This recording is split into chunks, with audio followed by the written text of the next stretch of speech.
Howdy. How's it going? Welcome to ANYWHO. My name's Hannah, and I made a list of things to talk about because last week I didn't have a list and things went interestingly.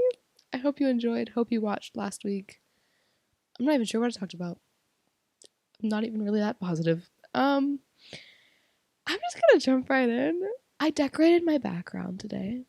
I hope you enjoy it. These are things we're gonna get to talk about over here. But first and foremost, I want to start with Once Upon a Broken Heart by Stephanie Garber.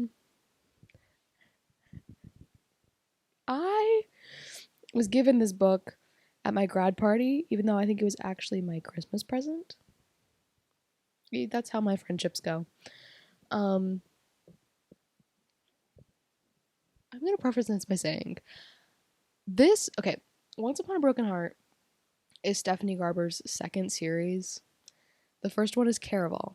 I did not read Caraval, but what I highly recommend you do is one of your friends reads Caraval and you read the other series, because right now my dearest friend Haley is reading Caraval, the Caraval series, and I'm reading this, and we are having so much fun trying to talk about them without spoiling everything else, because I think from this book I know how Caraval ends. So do I feel a need to read Caraval? No. But this book, before I started recording, I was thinking about this book and why, so this book, let me kind of tell you what it's about. We have Evangeline Fox as our main character, and she has the love of her life. This is all on the back. The love of her life is marrying somebody else. So she goes to pray to the King of Hearts to stop this wedding. But the King of Hearts is a fate, and fates aren't trustworthy. They're slimy, and they make deals, but they get things done. The Prince of Hearts' name is Jax, and he's just that villain. I wouldn't even really call him the villain. Like, he is the villain of the story, but he's not the villain of my heart. He's that character. I would like to compare him to Lucifer Morningstar in the Netflix show Lucifer. Because he's like incapable of telling a lie, but everybody thinks he's just like cray-cray, you know? Like he walks around in that show and is like, I'm the devil. And everybody's like, yeah, sure. And then when it's finally true and they finally, actually find out that like, yeah, he was telling the truth the whole time, those characters are just so interesting because it's like you can't be that angry because they were telling the truth the whole time. That's Jax. Jax, this whole time, he's like, don't trust me. I'm a fate. You're a human. You're just a tool to me. It's like, do you really even have room to be angry with him when stuff happens? Like, he's told you this whole time, don't trust me. Like, don't trust me. I love Jax. He's just, because like his whole thing is like he doesn't have a heart and he's so and like scary. Not even scary if the right word. He's just like, he's nonchalant, he's that like, I'm better, I'm above all this, but he's not, because like he so cares about her. It's like a grumpy sunshine, but not really. It's like a tortured soul. Hopeless sunshine. But I love this book so much. It is just, I don't want to spoil anything, but it's so good, and it's like it keeps a good pace. Like, I'm not a fantasy person. I don't enjoy fantasy because when the worlds get too complicated and there's too much world building, you lose me, especially when it's a series, because like I can't pick up the second book. Especially when they aren't already all out. I read all of Red Queen by Victoria Aveyard, but they were all out, so I could read them all in a row and everything was fine, and I loved them. I absolutely love that series. But Victoria Aveyard's second series, Realmbreaker, I read Realmbreaker, And then it was thick. It was hefty. It was a lot of world building, but that was the point. It's like I'm not angry about it. I mean, it's not for me, and that's fine. I think Victoria Aveyard's living a great life. She does beautiful things. I love you, Victoria Aveyard. I've actually met Victoria Aveyard twice. Yeah, I can put up a picture. I'll find a picture. I was in the same building as Stephanie Garber. I just wasn't in her line because her line was really long and I hadn't read her books yet. And now I've read her books, and is this a reason for me to go back to Y'all Fest? Guys, Y'all Fest happens in Charleston, South Carolina every year. And it's a wonderful place. I just don't read that much YA.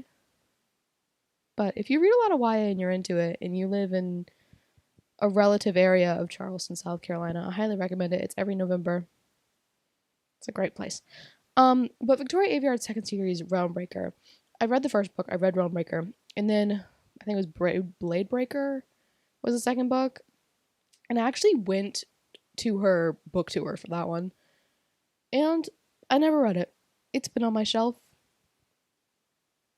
Gosh, has it been 2 years? Has it been 2 years? That was July. That wasn't last year. That was 2 years ago. That's so bad, guys. It's like specially signed. It has a haunted lyric in it, like Haunted by Taylor Swift. I haven't read it. Anywho, the third book, Fatebreaker, came out this February. And they're just so far apart. Like, I know to read the second two, I have to reread Realmbreaker. And it's not that it was bad. It was just so... It's world building thick and magic thick. And you have to learn stuff. And I just don't read to do that. I want to be entertained. But this is a really healthy middle ground. Like, I understand this world, but like, it's real enough.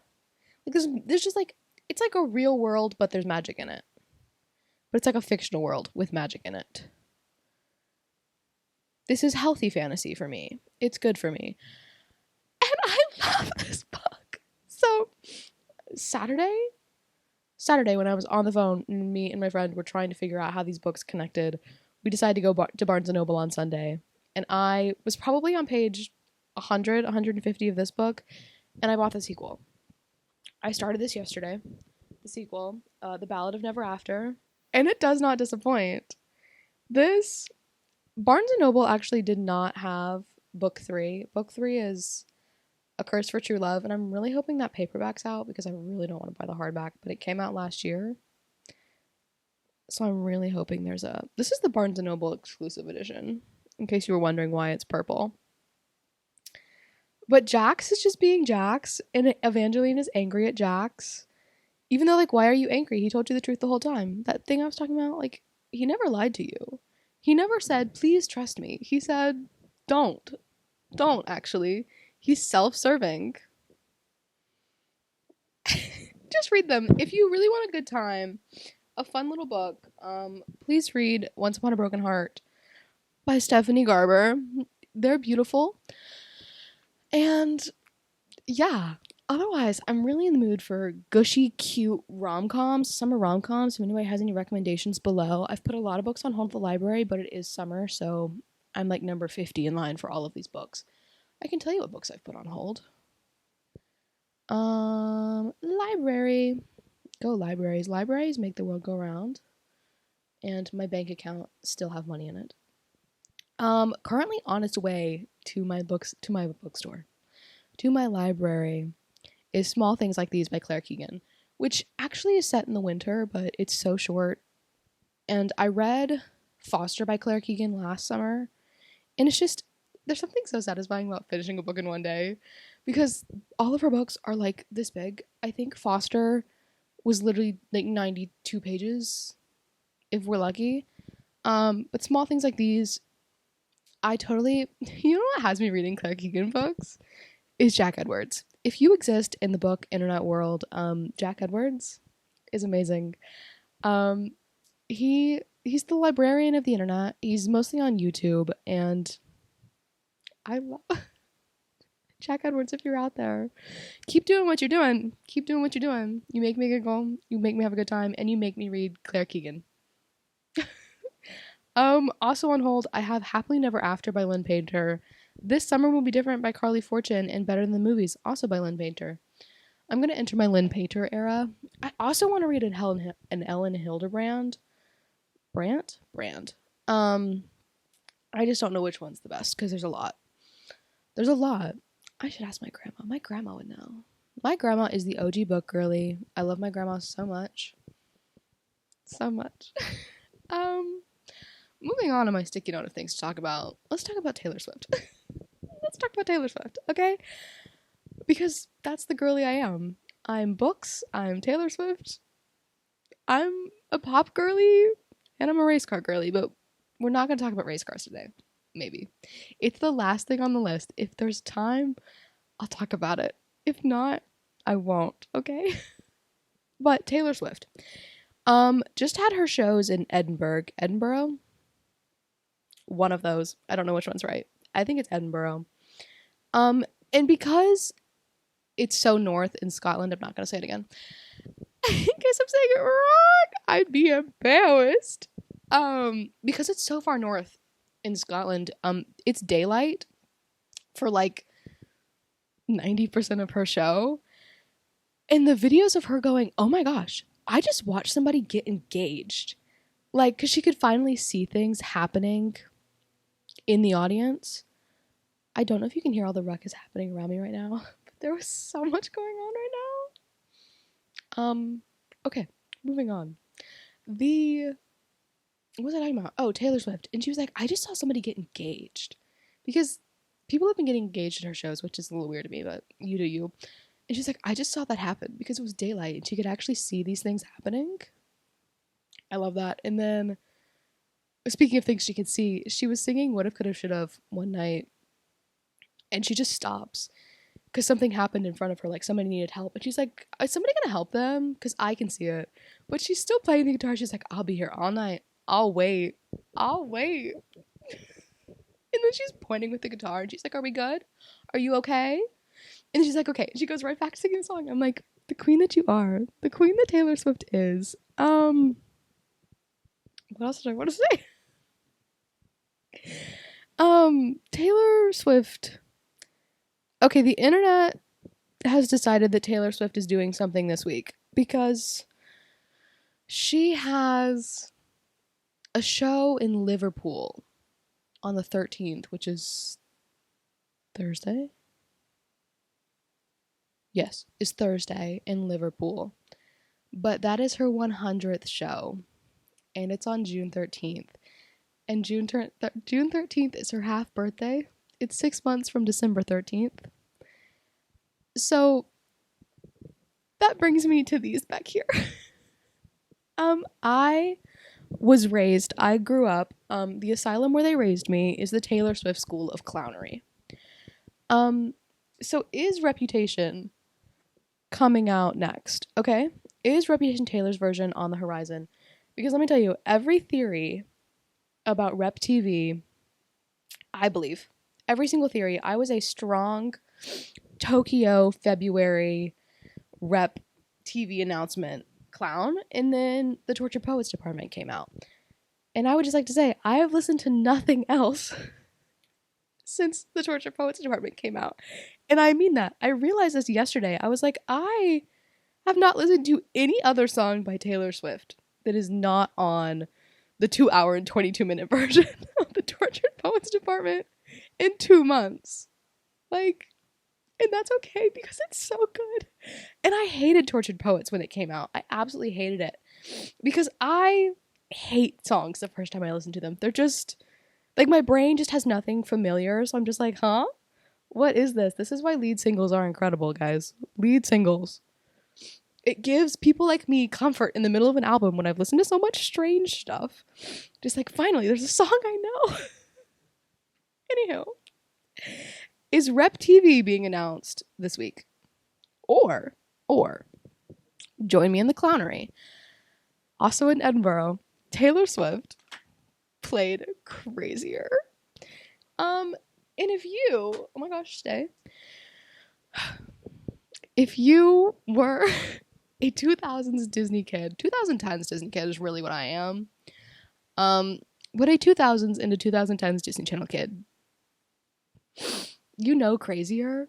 And when she's on stage, she's like, I'm not sure if you guys know this one. Or how'd she phrase it? She was like, if you're old enough to know this one. Like, girl, yes, I know Crazier. I know Crazier. So, does this mean debut TV? It wouldn't even be called debut TV. It'd be Taylor Swift, Taylor's version. Is that coming out before Rep? Like, which one comes out first? Or does she walk on stage June 13th, her 100th Eras Tour show, and go, here, have both? Double album? Double album? My debut CD is in my car, which I didn't want to go get. But believe me, I have that too, okay? Is this my Swiftie membership card? I don't believe in gatekeeping. I don't believe in gatekeeping. If you like Taylor Swift, you're a Swiftie. That's how the rules of this game work.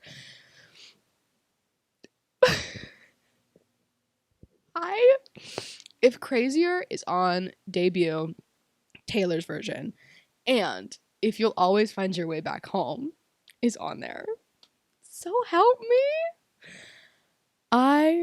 Debut is gonna get its time. She's gonna get her moment, and everybody on this here planet Earth is gonna realize the gold that is Taylor Swift's debut album. And I have believed that for so long. It is an incredible album. And the day we get to go back to twangy Taylor Swift, I think she is inching closer and closer and closer back to just a twangy country sound. And I will be the first in line. I will be the absolute first in line for that day. What I want to move on to, you can make Hannah Montana jokes. Hi, my name's Hannah. Here's my Hannah Montana CD. It's okay. One day I'll go to Montana. I actually have not been to Montana. I've been to a lot of places around Montana, but I've not been to Montana. But the day I do, let me tell you my Instagram caption: Hannah Montana. And it's gonna be great. I hate when people make those jokes. When I was a kid and people would make Hannah Montana jokes, I'd be like, no. Just no. I have two very make joke names, which is fine. I love my name. I truly do. Hi, my name's Hannah Deal, in case you didn't know that. I have heard so many Hannah Montana jokes in my life, but not as many as Deal jokes. I had a swim coach a couple years ago who, he just would make, like, law firm slogans. Deal or no deal. My deal or no deal. A bunch of deal jokes. But I do love a good deal pun. They just have to be timely because they're kind of annoying. So I'm Hannah Montana, Deal or No Deal. Apparently that's my full punny name. I want to move on to Please, Please, Please by Sabrina Carpenter. It is also something that just makes my heart so happy. I am in such a good mood recently because I'm reading good books, listening to good music, and watching good race cars. Please, Please, Please by Sabrina Carpenter has that country twang I'm looking for. I do love a good twang. I don't have my cowboy hat with me. My cowboy hat is elsewhere, but otherwise I could have my cow print cowboy hat on. I love that thing so much. When Sabrina Carpenter, you've probably heard it so many times on the internet because she's literally on fire right now. This goes back to the 2010s growing up on Disney Channel. Sabrina Carpenter, I've been a Sabrina Carpenter girly since day one. Let me tell you, when I was probably, I don't even know, 8, 9 years old, you're going to have to fact check that. When did The Middle of Starting Over come out? Because that's when I printed out the lyrics of Middle of Starting Over by Sabrina Carpenter, and I would sing them in this here bedroom over and over again. It was my favorite song. 2015, so I would have been 9 or 10 or 11, somewhere in there. And that was my jam. Literally, I still know every single word of that song. And now I know every single word to Please, Please, Please by Sabrina Carpenter. And let me just tell you that when she says motherfucker with the best twang, that tickled my little soul. Tickled my soul, made me the happiest girl ever. Ever. Heartbreak is one thing, my ego's another. I beg you, don't embarrass me, motherfucker. Was that right? Isn't it beg you? I was actually debating this with myself last night. Please, please, please, don't prove I'm right. Please, please, please. Can you please give me those lyrics? Please. And Barry Keoghan in the music video doing just Bonnie and Clyde. Incredible. That is not what I want. That's not what I want either. I don't need a Smith song. I'm looking for Sabrina Carpenter. Oh my gosh. Yeah, I beg you, don't embarrass me, motherfucker. It's so... I think the other day, besides Torture Poets Department, all I've listened to is Please, Please, Please and Espresso by Sabrina Carpenter. And the way Spotify has them grouped, Please, Please, Please and Espresso are on like one like album. And so I just played them on repeat. Over and over and over again. So good. Her Glastonbury? No. It wasn't Glastonbury. It was the Gov Ball set. Yes. Yes. Yes. I've also accepted that the next time Sabrina Carpenter goes on tour, I'm probably not gonna see it because it's gonna be so hard to get tickets. It's gonna be an arena tour, and it's gonna be impossible to get tickets. I saw her on, what was that tour called? Emails I Can't Send? Part 2? It was not part 1 of the Emails I Can't Send tour. It was part 2 in Atlanta, and she closed the tour in Atlanta. And I can now say I've been to an opening night of a show and a closing night of a show, and they are both so much fun. I went to opening night of Lord's Solar Power tour, and that, it was beautiful because like it was new and like you don't know what's going on. But also the end of the Emails I Can't Send tour, and it was also so fun. So I love live music. It's so much fun. I need a show to go to. Niall Horan was just in Atlanta, and I didn't go because it was the day of my grad party, and I had so much fun at my grad party, and it's all right. But to have gone to Niall Horan, can somebody just take me to a concert? Like, I kind of don't care whose concert it is anymore. I just don't want to spend thousands of dollars. Like, somebody my family knows was selling Taylor Swift tickets for Indianapolis this November, and it's like, I can't pay that much money to go to a Taylor Swift show. As much as, because I saw somebody called it on Twitter the Old Testament version of the Eras tour last April, and it's like not the same show anymore at all. Like, it's a whole completely different show, which I guessed when they released the movie version of the Eras tour, the AMC version. I knew that what was happening is we were changing the show because my camera's out of battery. No. It's gonna cut me off itself. If I lose you in a second, thank you so much for watching. It was great. I had a fun time. I may or may not see you next week. I am traveling out to the Pacific Northwest next week. Literally in a week I will be there, and so I might not have an episode next week. I might. It depends on how my schedule works out right now to piece together an episode for you for next week, and it might not happen. I'm trying not to stress myself out. But yeah, I think I might lose you. Oh well, it just got cut off. You just got saved from a lot more yapping. That's not true. You love my yapping, okay? You love my yapping. It was so nice to have you here. My name's Hannah, in case you forgot. This is ANYWHO. Yeah. I'll see you next time, whenever next time is. Okay, the camera hasn't died yet.